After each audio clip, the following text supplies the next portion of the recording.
Estimados alunos, amantes do conhecimento, estamos no capítulo 4 da nossa sequência de videoaulas, atividades sobre ácidos e bases. E nesta videoaula nós vamos ver as reações de neutralização entre um ácido e uma base. Lembrando sempre que a reação química entre um ácido e uma base vai sempre formar um sal e água.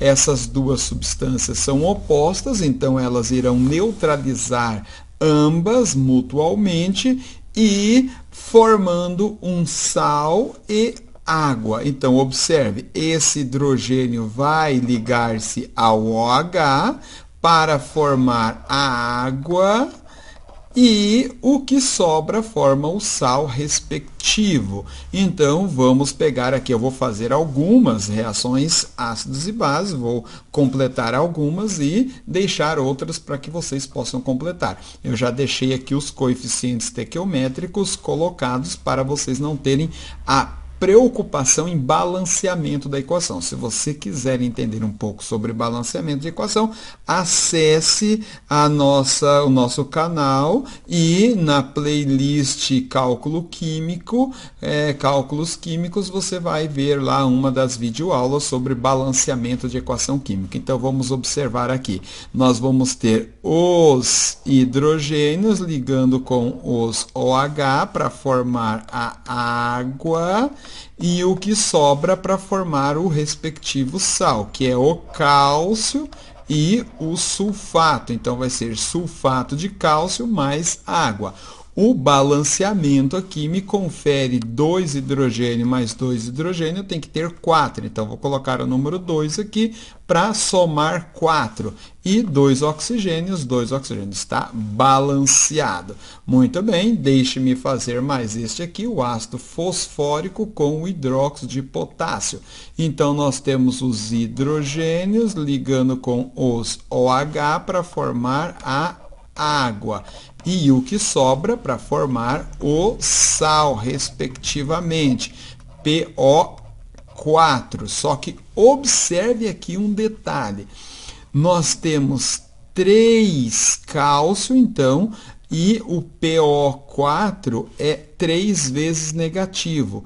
Então, aqui é 3 vezes negativo e aqui é uma vez negativo e uma vez positivo. Só que como eu tenho 3K e cada K é uma vez positivo, o potássio é monovalente, para poder neutralizar esses 3 menos aqui do fosfato, eu vou ter que ter 3 potássio.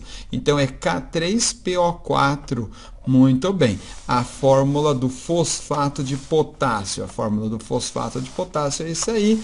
E a água, evidentemente, nós vamos ter 3 hidrogênio mais 3 hidrogênio. Vamos ter, então, 6. Que número vezes 2 para dar 6 é o 3. 3 vezes 2, 6. Então, vamos ter o fosfato de potássio mais 3 águas, completando, então, esta reação de neutralização. Farei mais alguns aqui, então vou fazer mais... posso fazer esse aqui, então. Posso fazer esse aqui com ácido sulfúrico. O hidróxido de alumínio com o ácido sulfúrico. Então, nós temos aqui água, evidentemente, mais o alumínio e o sulfato. Alumínio e o SO4, 2-. Observe aqui um detalhe interessante no balanceamento aqui. O balanceamento me indica o seguinte, olha, o sulfato é 2 vezes negativo e o alumínio ele é 3 vezes positivo, porque ó, nós temos 3 OH para 1 alumínio. O OH, cada OH é uma vez negativo. Então, aqui eu tenho 3 positivo, porque 3 vezes menos 1 dá 3 vezes negativo. Então, eu tenho 3 cargas negativas, porque eu tenho 3 OH, então eu vou ter 3 vezes positivo. Então, observe, eu preciso neutralizar esse 2 menos aqui.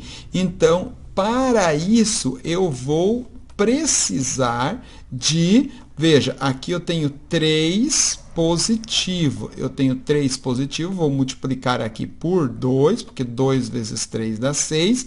E vou multiplicar aqui tudo o sulfato por quanto? Vou multiplicar por 3, porque 3 vezes menos 2 dá 6. 2 vezes mais 3 dá 6. Então, aqui dá mais 6, aqui dá menos 6, neutralizado. A substância fica neutra. Então, aqui vai ser o sulfato de alumínio, AlSO4, 3, e a água. Quantas águas nós vamos ter aqui? 2 vezes 3, 6, mais 3 vezes 2, 6. Então, eu tenho 12 hidrogênios. Para ter 12 hidrogênios, eu vou colocar um 6. 6 vezes 2, 12. E os oxigênios estarão balanceados aqui, evidentemente. Observe, eu tenho 2 vezes 3, 6 oxigênios, mais 4 vezes 3, 12. Então, eu tenho 6 mais 12, que vai dar 18. 18 oxigênios, vamos somar. 4 vezes 3, 12. 6 vezes 1, 6. 12 mais 6, 18. Então, é isso aí. Veja, então, esta equação química, ela completa-se formando, deixa eu só fazer tudo de novo aqui, tá? Tudo de novo de uma maneira mais legível.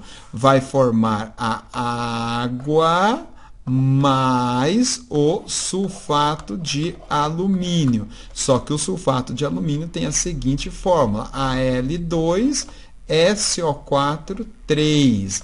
Por quê? Porque por causa das cargas tanto do alumínio como do íon sulfato. E aqui, para balancear, nós vamos ter 6 águas. Muito bem, esta é completando a equação de balanceamento entre o hidróxido de alumínio e o ácido sulfúrico. Eu posso fazer mais um aqui, evidentemente. Vou fazer mais este aqui, então. Vou fazer mais este aqui, é um dos mais trabalhosos. Vou fazer os mais trabalhosos e deixar os mais tranquilos para que vocês possam fazer. Então, vamos pegar aqui o hidróxido de alumínio mais o ácido fosfórico. Então, nós temos aqui os hidrogênios, completa-se para formar água e o que sobra para formar o sal. Então, alumínio e fosfato. Aqui, o hidróxido de alumínio a gente já viu que é 3 vezes positivo. O fosfato é 3 vezes negativo, porque nós temos 3H. Então, aqui vai ficar tranquilo. O fosfato de alumínio é AlPO4 e somente vamos colocar um coeficiente estequiométrico aqui na frente da água para balancear. Nós temos 3 hidrogênio, mais 3 de hidrogênio, 6. Então, temos 3 vezes 2, 6. Está balanceadinho, está aqui completada a outra equação química de neutralização entre um ácido e uma base. E aqui eu separei algumas questões para nós podermos refletir. Eu vou apenas explicá-las e aí você pode estender essas respostas, tá? Resumidamente, porque na aula conceitual eu já esmiucei bem cada uma dessas questões aqui. Eu vou sucintamente respondê-la e você pode estendê-la aí da maneira que você julgar necessário. Qual a razão do suco gástrico ser tão ácido? Sim, temos algumas razões. A acidez do suco gástrico é para ativar algumas enzimas que atuam na digestão dos alimentos e também para esterilizar os alimentos que nós ingerimos. Porque muitos dos alimentos, às vezes, têm alguns germes, bactérias, alguns micro-organismos patogênicos de algumas doenças. Então, a acidez do suco gástrico serve também para isto. Qual pH é mais ácido, dos humanos ou cães? Dê alguma explicação para a sua resposta. Bom, observe, é muito conhecido, é muito sabido que os cachorros gostam de osso. E para poder digerir um osso, evidentemente, a acidez estomacal de um cachorro tem que ser bem maior que a acidez estomacal do ser humano, que muitas vezes se alimentam de vegetais, alguma alimentação bem mais leve. Então, dos cães tem um pH bem menor, a acidez maior. Então, lembre, pH menor, acidez maior. Quanto mais próximo do zero o pH, mais ácido é a substância. Então, o pH do suco gástrico dos cães é menor, por causa da acidez ser maior. Como é o processo de formação de úlcera no estômago de uma pessoa? Bom, é bastante complexo, né? Mas, claro, tem alguns caminhos aí. Às vezes as pessoas podem ter alguns problemas gastrointestinais e a liberação de muito suco gástrico ou em horários alternados, ou então a pessoa pode provocar a liberação de suco gástrico com o estômago vazio e esse suco gástrico vai ferindo as paredes do estômago, provocando ali algumas feridas. O nosso estômago, a mucosa, ela reconstitui rapidamente, mas, como eu disse, se a pessoa tiver algum problema ou então provocar esse problema, pode ser que essas feridas não cicatrizam e pode vir a formar úlceras.